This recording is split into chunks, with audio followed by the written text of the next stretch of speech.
Bonjour à toutes et à tous. Avez-vous déjà pris conscience du fait qu'autour de nous, tout est le fruit de la connaissance, donc de la réflexion et des recherches de scientifiques? Mais en fait, comment produit-on et comment diffuse-t-on la connaissance?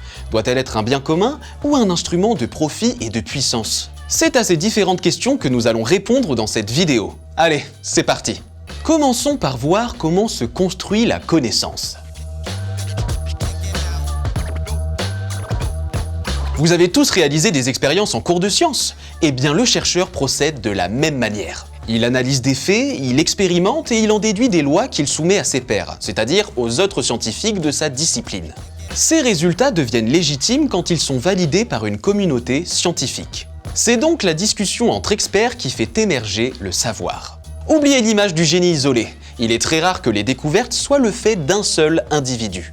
Les lieux de production du savoir sont collectifs. Académies de sciences et salons au XVIIe et XVIIIe siècle, centres de recherche et universités aujourd'hui.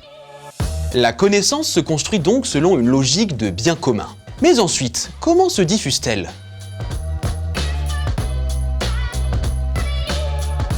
Les connaissances sont publiées dans des revues scientifiques, puis présentées au grand public dans des ouvrages de vulgarisation. Et aujourd'hui, grâce à Internet, les chercheurs travaillent en réseau à l'échelle mondiale. Les États favorisent les programmes internationaux, les transferts de technologies et même la création de groupes d'experts comme le GIEC qui étudie le climat. Cette circulation des savoirs permet le progrès. Et la coopération réduit les coûts de la recherche. Car produire des savoirs est très coûteux. Et certains savoirs sont très sensibles, car ils peuvent devenir des instruments de profit économique et de puissance. Il est donc nécessaire de les protéger et de contrôler leur diffusion. Certaines recherches sont protégées au point d'être secrètes, surtout quand elles ont trait à l'armement. Ce fut le cas durant la Seconde Guerre mondiale pour le projet Manhattan, qui préparait la première bombe atomique. Mais le plus souvent, les entreprises et les États qui financent les chercheurs déposent des brevets.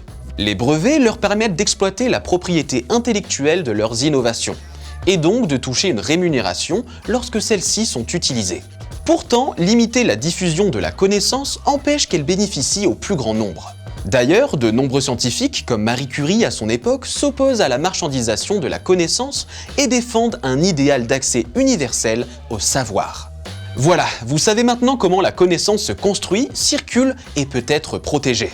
Et vous connaissez le dilemme que vivent tous les chercheurs. Pour continuer vos révisions, rendez-vous sur anabac.com. À très vite pour une nouvelle vidéo.